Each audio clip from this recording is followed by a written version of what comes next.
Welcome back to Celebrity Radio. It's Alex Belfield, talking to some of the country's biggest stars and some of my favourite people. And we've got one for you today. Tom Allen, how are you? Well, thank you for describing me as that. I'm well, thank you. I'm very well. I'm having a lovely time on my tour. You're very good. I mean, you've sort of got the charm of Graham Norton and the facial hair of Vanessa Feltz. It's nice.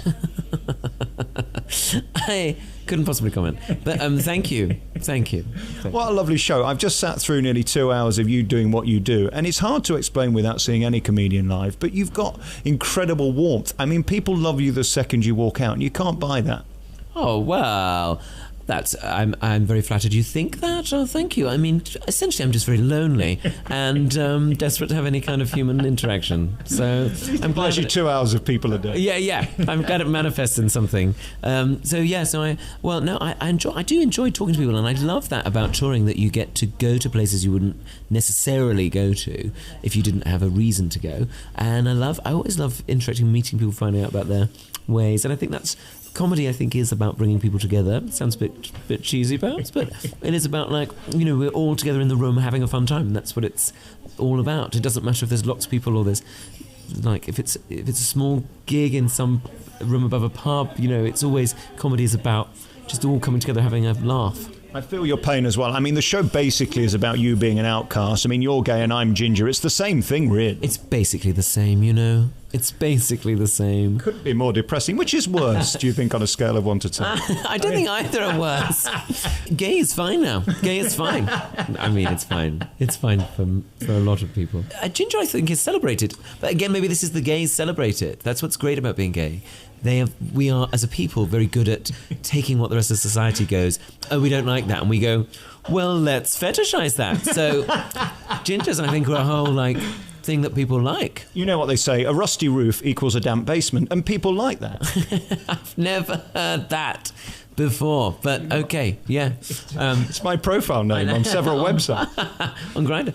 Yeah, I think a bit like bear culture as well. I don't know if you're familiar with that. Like, the bears are, like, you know, traditionally, like, not traditionally, but, like, in some ways people go, oh, like, bigger guys, in a lot of mainstream society, they're like, oh, overweight guys with too much hair, but the gays go, great, I love a chunky guy with loads of hair, when suddenly, like, everything's flipped on its head. That's what we do. There's any possibility these days. And that's what my people do. What I love about you do this show, which resonates with me. I mean, I'm a couple of years older than you, but you're very clever at picking out very specific minutiae that we all immediately go, oh God, I was there, whether it's the buffet or whether it's just the little things in life. I mean, we grew up at the same time.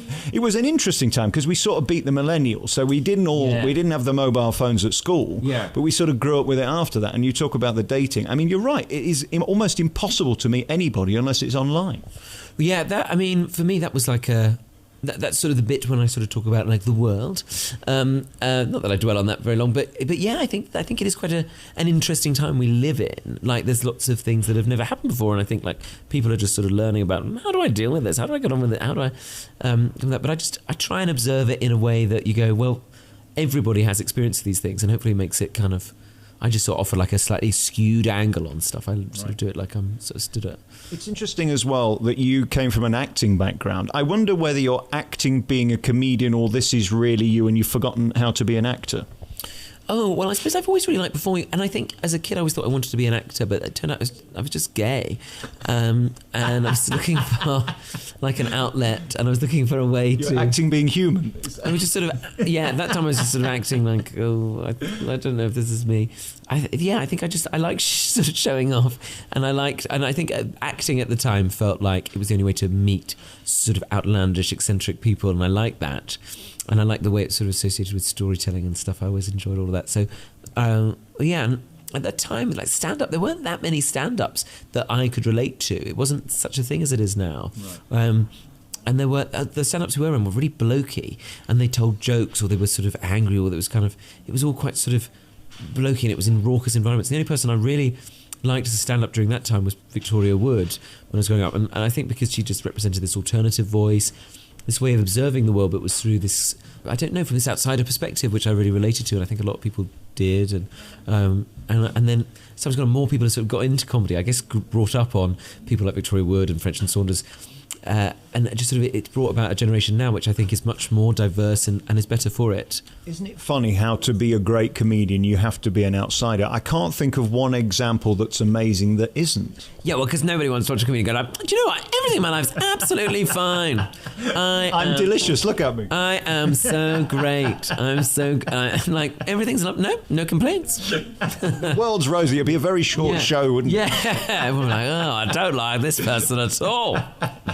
So people want to share in the pain of the people they're watching. I think a bit, not in a negative way, but I suppose you just want to see someone going like, hey, sometimes life's tough, but I'm getting through the day, I'm still smiling, and people go, oh, you can still smile, and I think that's what people like. But maybe I get a bit self-aggrandizing. I mean, it's hard to imagine that, isn't it? Well, you could be better. I wonder as well whether you love the old comedians too. I mean, there's a charm about your show which a lot of them had. I mean, just yesterday we lost Ken Dodd. Indeed, yes. Yeah, so sad. And I love watching the tribute to him when I got in from the gig I was doing last night, and there was a tribute just showing some of his interviews and stuff, and just such a delightful energy. That's what I think is so amazing about a lot of that era, but particularly Ken Dodd. I think that just a relentless, like, talk about a thing, talk about another thing, talk about another thing. And actually, when you think like back then, especially, must have felt like, what is this? Would be deemed very alternative now. I think if Ken Dodd was suddenly on the scene for the first time, people would be like, he's very quirky, just sort of comes up with these ideas and these random viewpoints. It's sort of.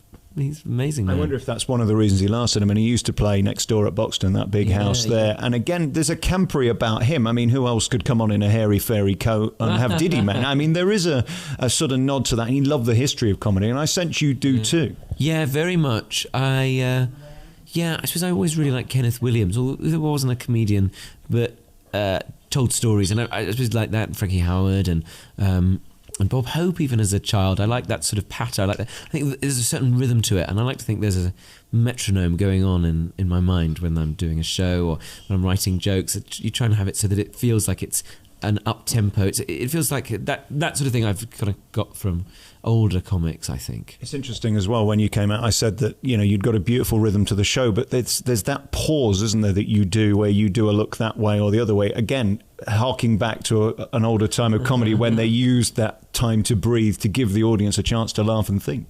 Yes, I suppose it is a little bit old-fashioned like that, or a bit, not old-fashioned hopefully, but a bit inspired by that era, yeah. I think because I always enjoy things like euphemisms and double entendres and just sort of actually having those moments when people think, because I think it just allows people to play it out in their head, or they do a bit of work themselves and they like that.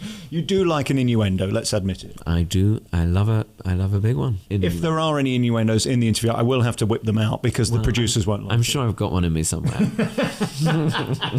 Is it fun being you? I mean, life on the road is tough. I mean, today I know you've had somewhat of a tortuous day. You turn up to pick up the car and they hand you a HGV. It's not easy, is it? It's never happened before, but I hire cars for the tour. And I like driving, because I've recently passed my driving test, so I'm really enjoying driving myself. And I kind of find it quite therapeutic at times, although stressful. But today I turned up and they'd run out of cars. So they were like, well, we've got a van. So I had to drive her in a van from London. Firstly, it took 5 hours, the drive. Secondly, what am I doing in a van? It doesn't I first don't understand roundabouts, for one thing. What am I doing in a van with no back windows? Go on the motor. I mean, it's very stressful if you've been in the car, indeed the van with me. How do you see out the rear if you haven't got a mirror? Talking of innuendos, you use the wing mirrors. Is that how you did it? Yes, sir. Yes. There's that blind spot as well. You've got to be careful when you pull over. I was very anxious about this on the motorway earlier. I pulled because I'm always very timid about moving lanes. Some drivers very blasé about it turns out, I found. Today I moved across, but I thought, oh my God, and then I was like, where did that car come from? There was a car, and nearly just totally, oh my God, it doesn't bear thinking about. But yeah. What I love the most about your show was your turn of phrase. I mean, you have a beautiful vocabulary that you use brilliantly. Did you always have that? For me, it's just another thing to enjoy, I suppose, as part of our human experience, really. I suppose that we have all these words, we have all these ways of using language, and I find it really exciting, and I find it really exciting the way that slang emerges, for example, or the way that different forms of speaking come together, and actually we can all understand each other. Often it's the way we read so much in people's faces or the tone or whatever. But I like language, and I think when I was at school I always felt a bit embarrassed, and I talk about it in the show of like feeling like, oh no, I'm nothing, oh no, I don't just want to blend in. And then actually, as you get older, you go, no, why should I be like using just like the boring same words that everyone else uses? Actually, you can sometimes use other ones. It's a rich language we have. We should enjoy it. It's fun, isn't it? And then selling out venues must be great. I mean, beginning in the business, sort of doing pubs, as you said, can be tough, and paying them to do it. And then suddenly finding that you're making a profit and selling out theatres must be great. You're at that sort of place at the moment where you're about to be one of the big ones. You're doing the sort of 8 out of 10 cats and all of that. I can feel that something big is going to happen. Oh, well, that is very, very kind of you to say. I've really enjoyed... I've been doing stand-up for about 13 and a half years. 13 years? No, about 13 years now. And I feel like I've learnt a lot from it, and I've done gigs in as many different in as many different environments as I could. And so it's lovely to be doing it, and to be doing it to bigger crowds, and I do feel very humbled and grateful. If this that sounds very like I'm on some sort of Instagram post, #blessed, that people want to come and see it and that hopefully enjoy it. So yeah, I mean, it does. You do always sound a bit. I always feel a bit embarrassed being sincere, but I do feel very grateful, and it's lovely to, like I say, to turn up in some random place like Buxton. Someone said to me once, just enjoy everything in the moment. You know, sometimes things will go great, and then sometimes they'll be harder, but everything is only like life. We're only here for a little while. I think that's the point of comedy, is that we enjoy. You just have a moment together laughing. And you're on the road forever. It seems you're doing 750,000 gigs this tour. It's incredibly long, but I notice you put those moments in where you can play with the audience, so literally every show is absolutely different. It could never be the same twice. Yeah, well, I like that because it keeps me on my toes, and hopefully it makes it special for them. I like it to feel like, oh, this is just happening just now. Something's rumbling under us. That's my pipe organ that's just started up. I mean, does it come from underground? Yeah. This isn't Blackpool, this is Buxton. Hey, listen, congratulations on everything. I thought it was a tremendous show. It's been lovely to chat to you as I come off stage. I hate doing this because this must be a nightmare. Really, you want to be halfway down the M1 now, don't you? Don't hate yourself. No, I'm staying in Buxton tonight, love.